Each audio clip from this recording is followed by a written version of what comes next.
Tudo bom, gente? Bom dia. Bom, a gente vai falar aqui sobre como encontrar inovação em lugares inesperados. Sair um pouquinho do óbvio. Vamos lá. Bom, quem vos fala, né? Quem sou eu? Sou desenvolvedor de software. O famoso dev in T, né? Que a gente chama. É aquele dev que atua como T-shape, tem várias expertises, mas que tem um ponto especialista ali, que consegue aprofundar em alguma coisa. Sou especialista em Java, então nesse tema eu me aprofundo, mas também atuo em várias outras vertentes, né? Como, por exemplo, Developer Relations, né? Trazendo interação entre a área de desenvolvedores, atuando junto com o time de RH, por exemplo, atuando junto com o time de produto, de UX. Então, sobre mim, sou criador também da Tech para RH, que é uma página do Instagram onde eu compartilho tecnologia para o pessoal do RH, né? O pessoal que vai contratar as pessoas precisa saber um pouco de tecnologia. Então, se vocês quiserem também me acompanhar por lá, fiquem à vontade. E o que a gente vai falar aqui hoje, né? Hoje a gente vai falar sobre encontrar inovação, né? E para isso a gente precisa passar por um caminho ali, para a gente chegar lá. Então a gente vai primeiro colocar um óculos diferente para enxergar essas realidades. Vamos entender problema versus oportunidade. Vamos falar sobre inovação no time de desenvolvimento, inovação no time de produto e inovação no time de pessoas. Começando, né, pela questão dos óculos, né? Normalmente no dia a dia a gente está acostumado a fazer as coisas de maneiras automatizadas, vamos dizer assim, né? Então a gente às vezes não enxerga as oportunidades que acontecem no nosso dia a dia, né? A gente está com aquela cabeça de seguir o dia, seguir as demandas que a gente tem ali, e às vezes a gente não presta atenção em pontos onde a gente consegue encontrar inovações, coisas pequenas no nosso dia a dia que a gente consegue encontrar inovações. Então, por isso que vou trazer aqui, né, essa questão. E uma coisa que é interessante, né, é que o nosso cérebro ele está condicionado a procurar maneiras de automatizar as coisas, né, para a gente não ter que ter tanto esforço no nosso dia a dia para a gente fazer as atividades. Por exemplo, escovar os dentes. Quem aqui lembra exatamente como escovou os dentes hoje? Acho que lembra exatamente, certinho. Nosso cérebro está condicionado a coisas que a gente faz rotineiramente e a gente não prestar tanta atenção. Então a gente entra naquele modo automático para não ter uma carga de esforço muito grande, para a gente ter que, né, não gastar essa energia, né? Tudo que a gente faz no nosso dia a dia, a gente gasta uma certa energia, certo? Então, amarrar o cadarço, outro exemplo, né? A gente não lembra, a gente só faz ali no automático, né? Dirigir também, a gente entra no automático às vezes. Então, qual que é a ideia? É a gente deixar, né, um pouquinho o nosso cérebro sair do automático e a gente trazer um pouco de atenção para coisas que acontecem no nosso dia a dia. E o que é que isso tem a ver com inovação, Tino? Tem tudo a ver com inovação. Porque quando a gente sai do automático, né, quando a gente para de executar as tarefas de uma maneira automatizada, a gente consegue olhar para as coisas com mais atenção e encontrar pontos onde a gente consegue fazer coisas de maneira diferente. E fazer coisas de maneiras diferentes significa colocar inovação nessas coisas, certo? Tá, mas calma, não vai ser tão difícil assim. Tem coisas bem simples que pode ser trabalhoso, mas vai valer a pena. Então, eu queria propor para a gente colocar uns óculos, como se a gente fosse criança novamente, e ao invés de tratar os problemas, né, como algo ruim, algo que te deixa triste, tratar essas coisas como oportunidades, né? E aí, aproveitando para falar sobre isso, trouxe até um exemplo da lâmpada, né, uma lâmpada mágica ali. Se a gente encontrasse uma lâmpada mágica, algumas pessoas ficariam preocupadas com isso porque teriam muitas opções para escolher, né? Então, a gente pode levar a lâmpada mágica como uma bela oportunidade, onde a gente vai ter diversas possibilidades de desejos a serem realizados, ou como um problema, que isso pode trazer aquele questionamento do que realmente eu quero, né? Então, se você tivesse que escolher isso, né? Tipo, se você tivesse que escolher uma oportunidade, né? Você ficaria feliz ou triste, né? Quando acontece alguma coisa no seu dia a dia, algo diferente do seu dia a dia, você fica triste ou você fica feliz? Depende da coisa, né? Normalmente o que acontece muito, né, no time de desenvolvimento, time de tecnologia, quem que aqui é de tecnologia, desenvolvimento? Legal, então vocês vão entender bem. Problema em produção. Quando acontece um problema em produção, a gente fica triste normalmente, né? A gente fica cabreiro porque tem que resolver aquele problema, mas um problema em produção ele pode trazer várias oportunidades para a gente, né? Pensando no contexto principalmente de empresa. Um problema de produção. Obviamente, né, que a primeira coisa que acontece, a primeira coisa que a gente tem que fazer quando acontece um problema em produção é resolver esse problema, né? Primeira coisa, né? Isso é inegável. Mas depois que a gente resolve o problema, a gente não pode descartar essa oportunidade. Depois disso, vem várias outras coisas, né? Por exemplo, mitigar o problema. Será que aquele problema que aconteceu, ele vai acontecer novamente? Será que eu já entendi se aquele problema, o que ocasionou aquele problema? Então, buscar entender aquele problema, entender se a gente vai conseguir mitigar as ocorrências, novas ocorrências, né? Reduzir, né? Ou eliminar esse problema. Então, foi um problema em produção que a gente pode resolver e seguir a vida, ou a gente pode resolver, procurar entender, olhar, né, todo o espectro daquele problema e encontrar naquele problema que aconteceu maneiras de inovar, certo? E é bem nessa linha que eu quero trazer essa palestra aqui hoje, né? Então, é um modo diferente de enxergar o nosso dia a dia, tá? Então, hoje a gente não vai falar, né, de inovação de foguetes da SpaceX, a gente não vai falar de Web 3.0, a gente não vai falar de metaverso e a gente não vai falar do robô da SpaceX também, beleza? A gente vai falar sobre inovação de maneira que está no nosso dia a dia.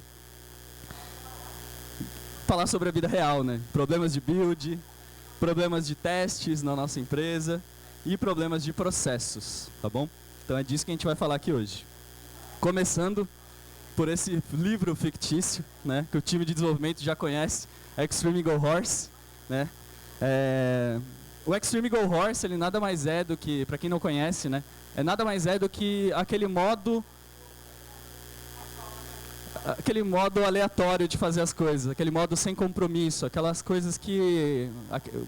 Alguém aqui já deve ter passado por isso, quando você está trabalhando num time de desenvolvimento, numa empresa que não se preocupa com processos, não se preocupa com olhar para o futuro, tá? Então, o que o Extreme Go Horse ele é, né?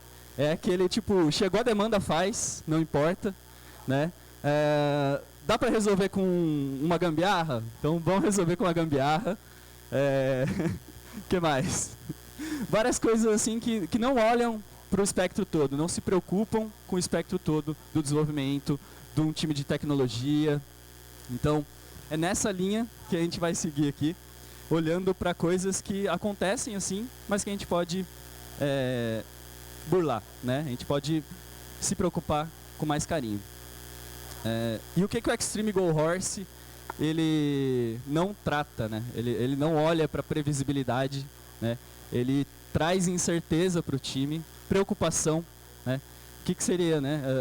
Isso na vida real, né? Quando a gente não sabe o que as coisas que a gente está alterando pode impactar, isso acaba trazendo uma preocupação. Toda vez que eu vou fazer um deploy, por exemplo, eu faço uma alteração na minha aplicação, eu não sei se aquilo vai impactar no outro time, não sei se aquilo vai gerar um bug em produção, eu não sei, exatamente essa palavra, eu não sei, né? Eu estou trabalhando num time, mas eu faço algo e eu não sei o que vai acontecer depois que eu entrego aquele desenvolvimento, aquela feature, tá?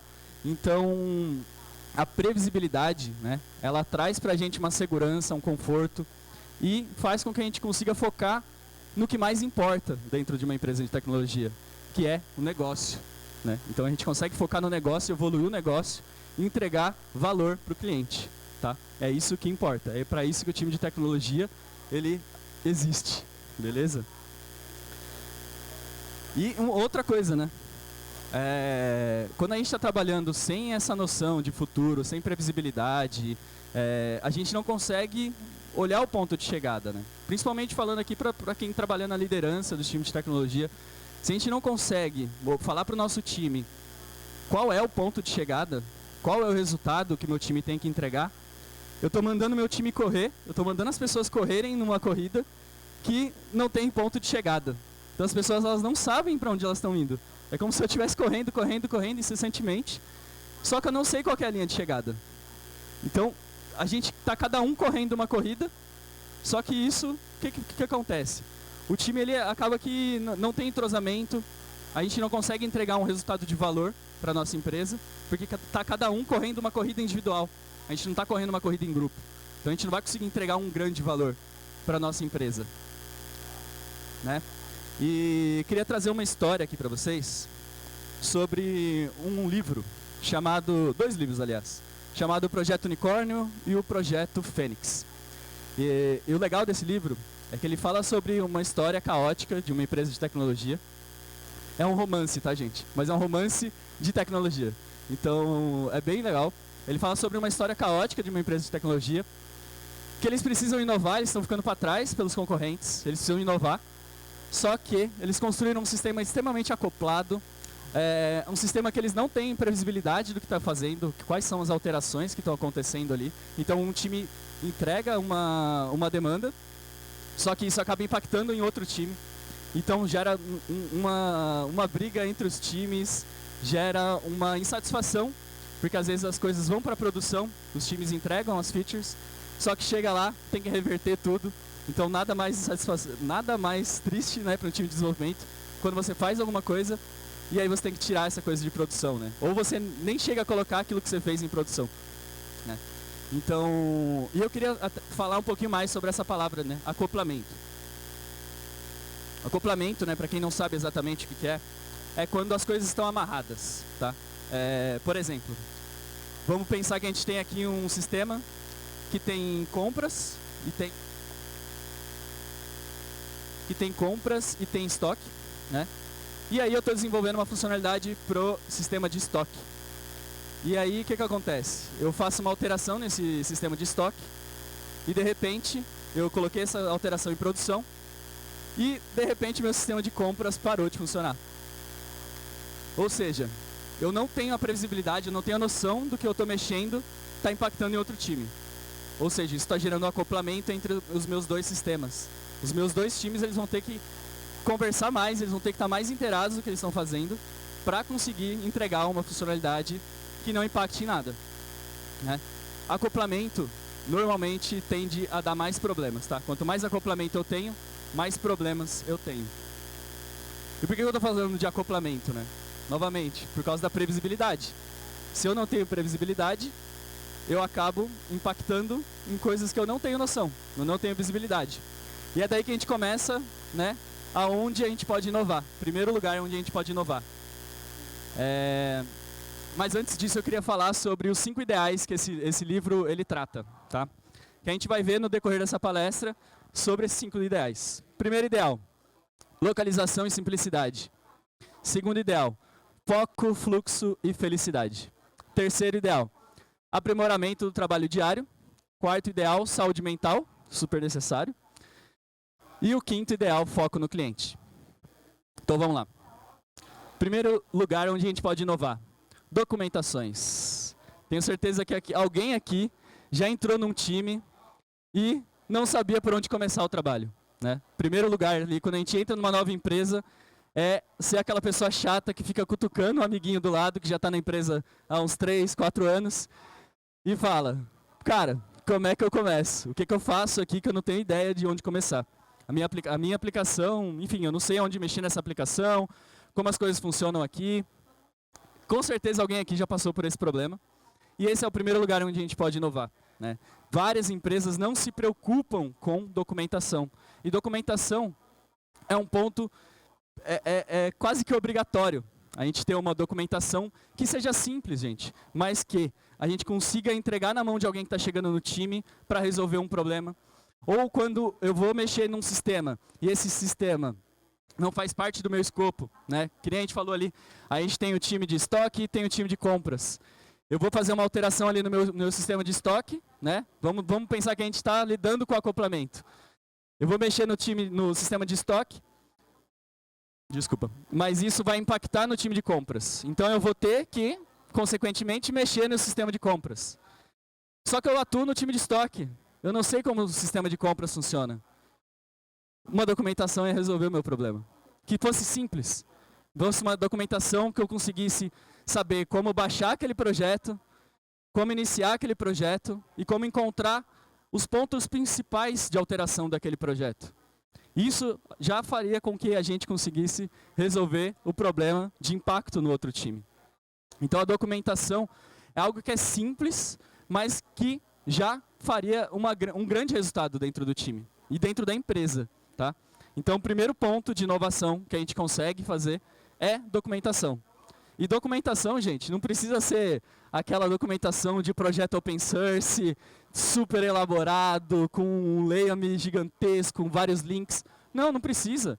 Às vezes fazer um sistema de wikizinho básico, como fazer o download, como baixar as dependências. Coisas pequenas, coisas que vão dar o primeiro norte para aquela pessoa, para ela conseguir executar o trabalho dela. Tá? Segundo ponto de inovação. Processos. A gente consegue colocar processos sem burocratizar, sem deixar a empresa engessada, mas colocar um processo simples. Às vezes a gente vai ver que o nosso time de desenvolvimento está fazendo uma coisa que não está condizendo exatamente com o que o time de produto precisa, ou com o que o nosso cliente precisa. Por que não criar um processo onde o time de desenvolvimento vai conseguir estar mais próximo do time de produto, estar mais próximo do cliente, e entender o que de fato o time de desenvolvimento precisa desenvolver.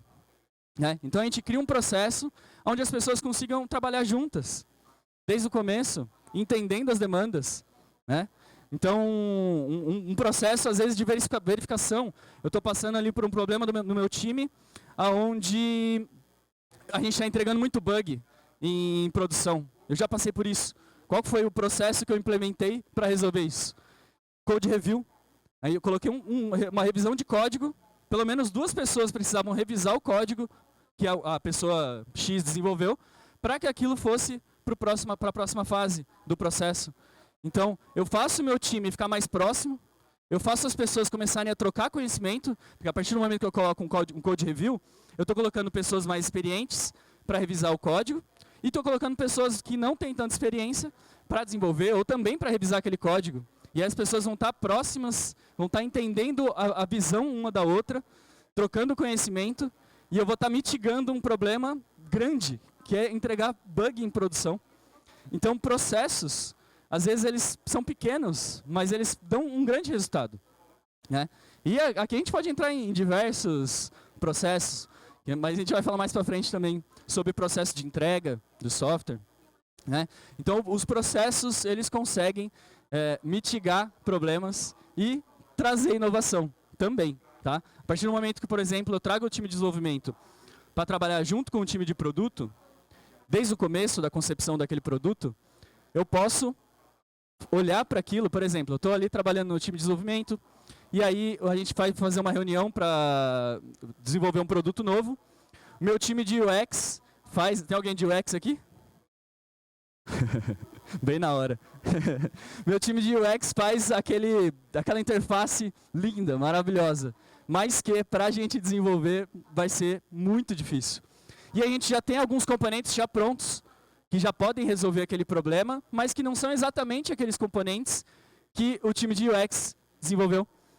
Então, nesse momento, a gente pode ter um alinhamento, né? Eu posso trazer para o time de UX e falar, olha, a gente consegue desenvolver essa funcionalidade, essa UI. Só que a gente vai ter um X prazo a mais, né? A gente vai ter um trabalho a mais. Só que a gente tem essa outra funcionalidade aqui, ó, essa outra UI, que é muito próxima, certo? E a gente não vai ter esse tempo. Será que a gente consegue fazer essa troca? E isso é uma coisa que a gente só ia pegar lá na frente. Lá na hora que eu fosse entregar o software, né? Ou às vezes eu nem ia olhar. Meu time de desenvolvimento ia pegar aquilo, ia desenvolver, ia colocar aquele prazo a mais, ia desenvolver. No final a gente ia olhar, putz, a gente podia ter entregado muito antes, se a gente tivesse feito com aquela funcionalidade que a gente já tem, aquela UI que a gente já tem. Então, nesse momento, um processo, ele traz a inovação. Ele traz valores para o nosso cliente, para a nossa empresa, que vai estar economizando. Tá? Então, é por isso que eu trouxe processos também como maneira de inovação. Vamos lá para o terceiro ponto. Qualidade.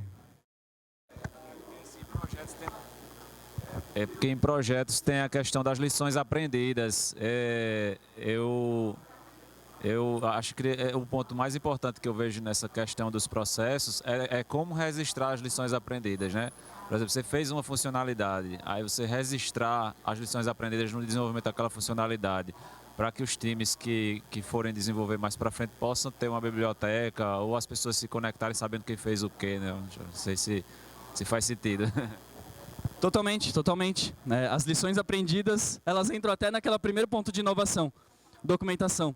Se a gente tem uma documentação sobre tudo aquilo que a gente está desenvolvendo, problemas que a gente já passou, por exemplo, uma documentação muito importante nisso é o pós-mortem. Vocês já ouviram falar sobre pós-mortem? Pós-mortem é onde eu registro problemas que aconteceram, por exemplo, em produção, ou problemas que aconteceram no dia a dia. Então eu tenho uma documentação específica para eu escrever qual foi a lição aprendida sobre aquilo. Né? Então a gente consegue também atuar nesse ponto, né, com documentações. Se a empresa de vocês ainda não tem uma documentação de pós-mortem, olha aí uma oportunidade de inovação que vocês já estão saindo daqui para ter. E aí sobre qualidade, né? Muitas empresas não têm um processo de qualidade dentro dela, do seu fluxo de desenvolvimento, né? O que seria processo de qualidade? Às vezes um time de qualidade, um time que vai fazer os testes, né? Testes automatizados ali, que vão reduzir o custo, né, de entrega, processos de qualidade, né? Até trazendo o ponto de inovação anterior. Quando eu coloco o meu time de qualidade também para participar junto com o time de desenvolvimento, eu tô evoluindo o meu processo de qualidade, porque o meu time de qualidade ele vai estar olhando o que o time de desenvolvimento está desenvolvendo, vai estar entendendo a regra de negócio que eu estou ali desenvolvendo, né? E na hora que eu vou colocar o meu time de fato para testar, ele já sabe aquilo que é óbvio que ele vai testar, mas ele também vai saber o que o time de desenvolvimento não olhou na hora que ele foi desenvolver. Então, eu já estou aprimorando mais ainda o meu processo de qualidade, né? E o processo de qualidade ele vai muito além também. Por exemplo, não sei se vocês conhecem, tem uma ferramenta muito boa chamada SonarQube. Alguém aqui conhece? Já ouviu falar? SonarQube. SonarQube. Cara, é uma ferramenta onde a gente consegue plugar as nossas aplicações e ela dá diversos insights para a gente. Pontos de código repetido, cobertura de código, o quanto eu tenho de código coberto, vulnerabilidades. Vulnerabilidades é um ponto de segurança que a gente está começando a ficar mais óbvio, né, hoje em dia, por ter tantos ataques e tudo mais. Mas é um ponto que lá atrás o pessoal já estava olhando, né? Vulnerabilidade de código, ou às vezes eu estou trabalhando e tem uma versão de uma biblioteca, por exemplo, o Log4j. Não sei se alguém aqui trabalha com Java, mas o Log4j teve recentemente um problema de vulnerabilidade que impactou diversas empresas, né? Então, nesse momento, eu já tenho uma aplicação ali, uma ferramenta que vai me dar insights sobre como melhorar a qualidade do meu código, né? Como eu posso reduzir, por exemplo, eu encontro que tem vários códigos repetidos dentro da minha aplicação. Será que não está na hora da gente criar uma biblioteca? Né? Criar um módulo ali onde eu consigo compartilhar entre os meus times? Então, a qualidade, né, nesse processo é muito importante. Então, se vocês já não estão utilizando o SonarQube, é mais uma maneira simples de colocar inovação no dia a dia. E o SonarQube é uma ferramenta onde ela tem plugins que a gente consegue colocar dentro das nossas ideias. Então, quem está desenvolvendo consegue ali na sua própria máquina fazer uma varredura e antes de fazer o commit, antes de enviar para a produção, eu já consigo validar ali se tem algum problema acontecendo, né, se tem algum ponto de melhoria que eu posso fazer, antes de enviar isso para a produção. Então, eu já consigo incluir mais um processo, né, um processo simples, um processo que não é burocrático, está dentro do meu próprio time de desenvolvimento. Então, ali mesmo eu já consigo fazer uma pré-validação para mandar para a produção um sistema que está muito mais coeso, um sistema que está muito mais simplista e seguro, tá? Inclusive o SonarQube é uma ferramenta que a gente consegue colocar no nosso pipeline de entrega. E aí, aproveitando, pro quarto ponto, entrega. Quem aqui tem um processo de delivery de software automatizado? Uma pessoa, duas pessoas. Entrega, gente. Quando a gente automatiza a entrega de software, a gente está mitigando retrabalho, a gente está colocando padronização, certo? Uma coisa muito importante. Por exemplo, eu estou entregando meu software fora de um sistema de automação. Eu não tenho certeza se a entrega que eu estou fazendo ela está sempre igual. Eu não tenho certeza, porque alguém está tendo uma interação manual ali, certo? Para poder fazer essa entrega. E aí, a partir desse momento que tem uma interação manual, eu não tenho certeza se a mesma interação está sendo repetida de maneira correta, né? Esse é um ponto que a gente entra na cultura DevOps, né? DevOps não é só um cargo, tá? DevOps, ele não é a pessoa que ela vai chegar ali na empresa e vai ser automatizadora dos processos e tudo mais. DevOps é uma cultura. DevOps é a cultura onde eu uno o time de desenvolvimento com o time de operações. E é dessa união eu crio uma cultura na qual eu consigo automatizar os processos, na qual eu consigo ter uma comunicação alinhada entre o time de desenvolvimento e o time de operações, né? Quem aqui já passou por o problema de desenvolver uma funcionalidade, entregar para o time de operações e o time de operações não conseguir implantar essa funcionalidade? Então, sempre vai acontecer isso quando eu não tenho um fluxo automatizado. Por quê? É aquele momento onde a frase, né, aquela frase que os desenvolvedores mais falam, poxa, mas na minha máquina funcionou, né? Então, eu não quero ter que falar essa frase, né? Na minha máquina funcionou, beleza, funcionou, mas aonde que tem que funcionar? É em produção que tem que funcionar, certo? E a partir desse momento que eu consigo colocar em produção o meu software de maneira automatizada, eu consigo fazer o quê? Eu consigo ter entregas, muito mais entregas. Eu tenho um fluxo de desenvolvimento onde eu consigo desenvolver uma funcionalidade, passar por esse pipeline que a gente chama, um pipeline de entrega, e entregar isso em produção. Então, vamos supor, faço o desenvolvimento, eu subo o meu código ele vai passar por um momento onde ele vai fazer o build, né? Ele vai empacotar o meu software, ele vai passar pelos testes automatizados, vai passar pelas verificações de segurança, e aí ele vai automaticamente ser entregue no meu ambiente de desenvolvimento. Olha só, que legal. Em 10 minutos eu já tenho o meu software no meu ambiente de desenvolvimento, onde eu posso fazer as primeiras validações, entregar para o meu time de qualidade, fazer ali uma primeira homologação. E a partir desse momento, tudo validado, eu já consigo dar mais um clique ali e entregar em produção. Olha o valor que a gente está gerando para o time de produto. Imagina se o time de produto ele conseguisse em 15 dias ter um desenvolvimento e uma entrega. Quantas inovações a gente conseguiria colocar nesse fluxo? Qual o valor que a gente conseguiria gerar para a empresa? Muito valor, muito valor. Então, nesse momento da entrega, a gente consegue, esse é o lugar onde a gente mais consegue inovar dentro da nossa empresa. E inovar no quesito de grana, tá, gente? Inovar no sentido de que a gente está entregando muito mais valor para o nosso cliente. E é aqui que as empresas começaram, né, nesse boom de DevOps e entregas e tudo mais, foi aqui que as empresas começaram a ganhar muito valor de mercado. E algumas empresas não conseguiram chegar nesse patamar. Muitas empresas começaram a sair da linha da competitividade. Elas ficaram acima. Porque uma empresa consegue entregar, em um mês, consegue entregar 300 funcionalidades novas. Falando um número fictício aqui, tá, gente? E outra empresa não conseguiu chegar nem perto disso. Tem todo um fluxo, um monte de interação manual. Então, começa a ficar discrepante o nível de entrega. Certo? Então, aqui é o principal ponto onde a gente consegue trazer mais inovação. Beleza?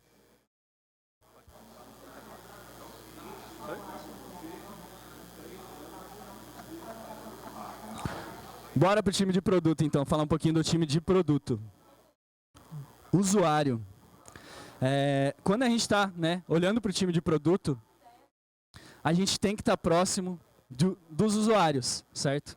Então, se o meu time de produto ele não tem uma interação, por exemplo, não tem uma parte de UX, UI, né? Principalmente UX, que ele não vai olhar só para design, né? O time de UX ele vai olhar para a experiência do usuário, tá?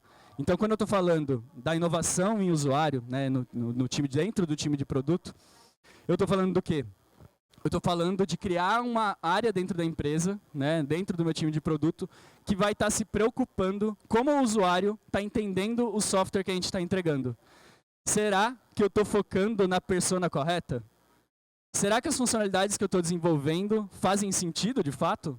Eu tenho uma validação do que eu estou fazendo, ou eu estou fazendo meu time de produto, desenvolvimento, perder tempo para desenvolver algo que a gente não tem certeza se está funcionando, né?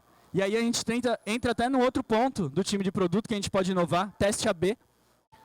Teste AB é a principal validação que a gente tem de uma ideia, né? A gente pode desenvolver pequenas funcionalidades, pequenas coisas, MVPs, por exemplo, aonde a gente coloca isso rápido em produção, né? Pensando lá que a gente já tem um pipeline de entrega automatizado, então a gente consegue, em 15 dias, numa sprint, a gente consegue desenvolver uma funcionalidade, colocá-la em produção, a gente já tem ali pontos de métricas que a gente consegue olhar e olhar para uma plataforma que a gente já tem em produção, olhar para essa nova versão e tirar insights dali.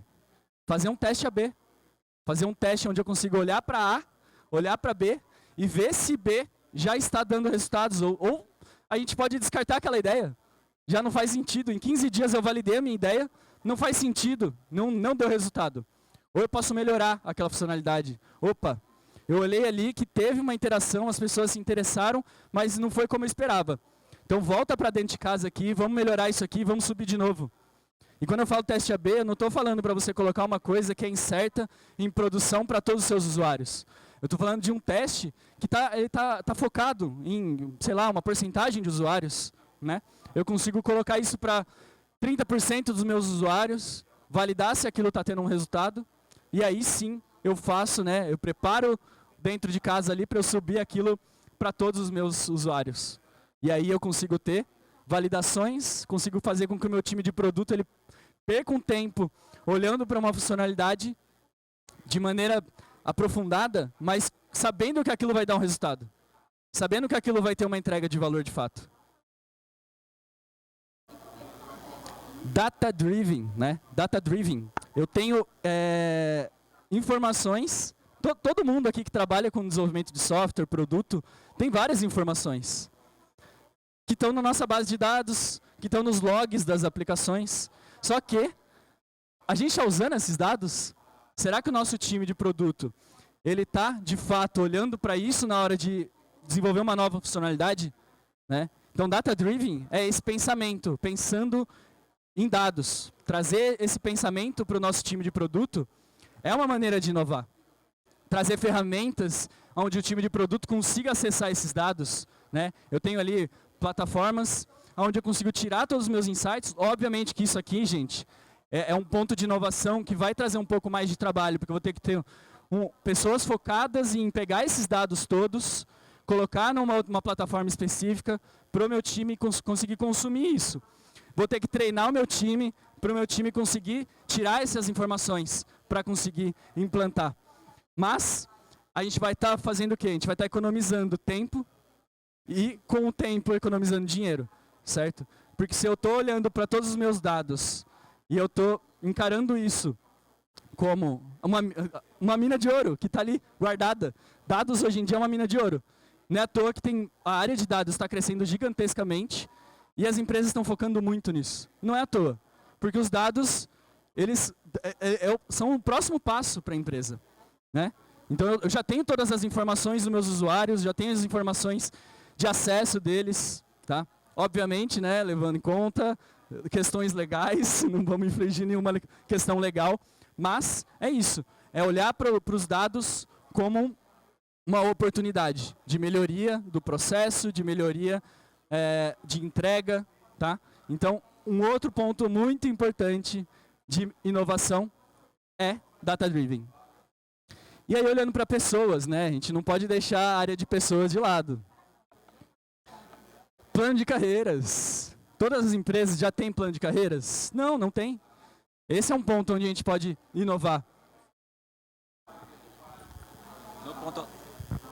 No ponto anterior, eu queria te fazer uma pergunta. Eu não sou da área de desenvolvimento, gente. Desculpa eu estar interrompendo ele aqui, mas porque assim, eu sou da área de negócio, minha formação é administração. E assim, tem um ponto que eu acho que é interessante, mas eu não sei como é que o pessoal faz isso hoje, que é traquear a jornada do usuário. É você conseguir criar formas para você saber, por exemplo, até que ponto o cara foi funcionalidade, quanto tempo ele ficou naquela janela, se ele avançou para a próxima fase, para você saber a taxa de churn, né, se a galera realmente está usando, o que é que eles estão usando, o que não estão usando, e para você poder definir o LTV, Lifetime Value, né, qual é o tempo que aquela pessoa está usando aquele produto ou aquele serviço, que esses indicadores eles são utilizados muito por investidores e tal, e às vezes os desenvolvedores não tem essa visão de negócio, do business, né? Aí eu depois, qualquer coisa a gente pode conversar depois, se não for o assunto da palestra aqui, mas eu queria saber como é que é feita essa questão de traquear a jornada, se você acha que é uma coisa relevante. É totalmente relevante, tá? Inclusive o Data Driven já está olhando para isso, né? A questão de Data Driven é você já olhar para informações que você já tem, né? E também implantar novas formas de você olhar para essas informações, né? Então, por exemplo, tem uma biblioteca de front-end que chama Hotjar. Com esse Hotjar, eu consigo olhar os lugares quentes que as pessoas estão acessando a minha informação. Show. Os olhares quentes que a pessoa está acessando a minha aplicação. Então, olha, a pessoa ela acessou esse canto aqui várias vezes, né? Outra coisa, Google Analytics. O Google Analytics não é só para pessoal de marketing digital. Google Analytics eu consigo colocar na minha aplicação. Eu consigo olhar se a pessoa está fazendo o fluxo correto. E aí a gente volta lá naquele ponto de UX. O time de UX ele também está olhando para isso, né? Então o time de UX, antes até da gente entregar em produção, ele está fazendo protótipos, levando isso para os nossos usuários ali, com uma pequena quantidade de usuários, validando se tudo isso faz sentido, antes da gente de fato colocar em produção, né? E aí a gente linka, por exemplo, né, pegando no storytelling aqui, nosso time de UX e produto, ele está fazendo uma pré-validação com os clientes, né? Aí a gente desenvolve um MVP. Desse MVP, a gente coloca em produção, faz um teste AB, pega as métricas, olha, legal, realmente está dando resultado. A gente entrega isso em produção, né, para todos os nossos clientes, e aí a gente entra com Data Driven, com Hotjar, com Analytics, para ter uma ideia se aquela funcionalidade ela de fato está sendo explorada, se está só, né, se as pessoas estão só acessando e saindo, e a gente consegue aprofundar naquilo, né? Então a gente consegue, só nesse pequeno ponto a gente consegue olhar para toda essa jornada, tá? E aí voltando, né, para a gente finalizar, inovação em people, plano de carreiras. Tem várias empresas que não têm um plano de carreiras bem estabelecido, né? Então a gente colocar isso, a gente mexe em números, por exemplo, de retenção. Algo que hoje no time de tecnologia, né, principalmente nos times de tecnologia, é algo muito difícil de você reter uma pessoa durante mais que um ano, por exemplo. Porque o mercado está aquecido, né? A famosa frase, o mercado está aquecido e tal, tal, tal. O mundo remoto trouxe várias possibilidades, né? Então a gente consegue também inovar no time de pessoas, né? Não só com plano de carreiras, mas também com a marca empregadora. Por exemplo, as empresas que estão aqui hoje são empresas que estão olhando para a marca empregadora, estão olhando para como as pessoas estão vendo a marca, né, o nome da empresa no mundo, por exemplo, né? Eu estou aqui em nome da Mosaico, junto com o pessoal da Activisoft, para o quê? Para palestrar. Então eu estou, vamos dizer assim, né, olhando individualmente, eu estou aumentando o meu valor de mercado, eu estou trazendo junto comigo a minha empresa e uma empresa parceira. Olha só que legal. A marca dessas empresas, elas já estão mudando já de patamar, né? As empresas, as pessoas que estão aqui, elas vão olhar assim e falar, poxa, olha que legal, a Activisoft está no evento. A Mosaico trouxe um cara para palestrar também, junto com a Activisoft. Olha só, essas empresas, elas olham para a marca, elas olham para as pessoas que estão lá dentro, elas estão se preocupando com isso. Então, o Employer Branding, ele olha não só para isso, né? Também a cultura da empresa, tudo mais. Mas olha só, mais um ponto de inovação. Se a empresa de vocês não tem um time de Employer Branding, não tem essa visão, é mais um lugar onde a gente pode inovar. Se tem pessoas de people aqui, é um ponto onde vocês podem trazer na empresa de vocês, né? Treinamentos, né? Treinamentos. Parte da evolução das pessoas dentro da nossa empresa é a parte de treinamento, né? Aí as pessoas elas podem ficar tristes ou felizes quando alguém sai da empresa, né? Aí eu fico triste porque a pessoa saiu da minha empresa, porque eu treinei essa pessoa e saiu da empresa. Mas e as pessoas que eu não treinei e que ainda estão na empresa? Tipo, será que faz sentido eu ficar preocupado em treinar as pessoas porque elas vão sair? Ou será que eu treino essas pessoas para elas ficarem mais capacitadas, eu dou mais oportunidade para elas se desenvolverem de fato, e aí elas decidem, né, se elas vão querer ficar na empresa ou se elas vão sair. Qual que é o valor que eu estou trazendo de cultura dentro da minha empresa para que essas pessoas fiquem também? Né? Então a gente consegue unir Employer Branding, a gente consegue unir todas essas coisas e trazer a nossa empresa para um outro patamar. E treinamento é super importante, gente. Treinamento é uma coisa que a gente pode inovar sem gastar dinheiro, tá? Como assim, Tino? Como assim, né? Não vou gastar dinheiro. Quantas pessoas eu tenho já no meu time?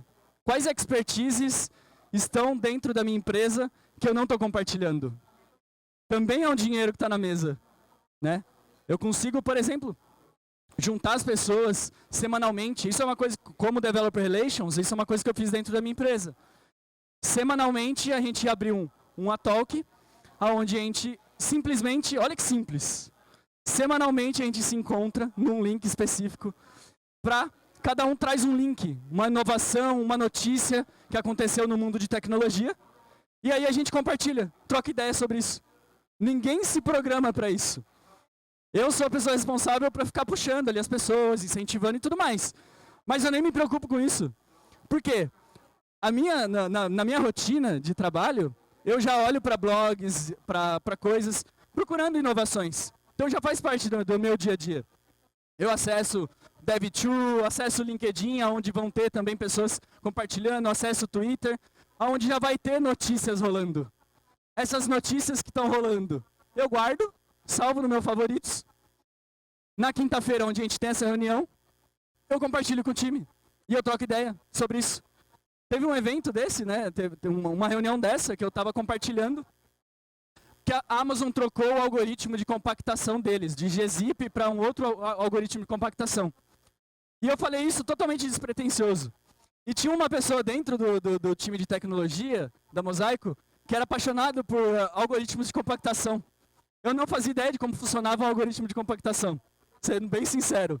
E aí essa pessoa falou assim, cara, que legal que você trouxe isso. Porque eu já estudei sobre o gzip e já estudei sobre esse outro. Olha só como é que funciona. E nesse momento, uma notícia que eu soltei totalmente despretensiosa fez com que todas as pessoas que estavam ali presentes aprendessem sobre o algoritmo de compactação. Como funcionava um algoritmo de compactação. Tipo, olha o valor disso, cara. É sensacional, sabe? E tipo, é uma coisa pequena. A empresa não está gastando um centavo. Está gastando um pouco porque a gente está tirando as pessoas do desenvolvimento, de estar ali trabalhando, para ficar trocando informação. Só que será que isso a gente está gastando dinheiro ou será que a gente está ganhando dinheiro? Tem várias formas de a gente olhar para isso, certo? E aí, bora inovar, galera? Bora inovar hoje? Só que trazendo um pouquinho mais sobre mim, eu moro em Florianópolis, aqui no centro, eu e a minha noiva. Lado direito, o meu cachorrinho Bud. Aqui no lado esquerdo, a Alice, nossa dengosa. Aqui em cima, nossa terrorista Seda. As empresas que eu trabalho, a Mosaico. E a Tech pra RH, que eu falei que é a página onde eu compartilho conhecimento. E ali em cima, os esportes que eu gosto de praticar. Tênis, boxe, bicicleta. E eu moro em Floripa.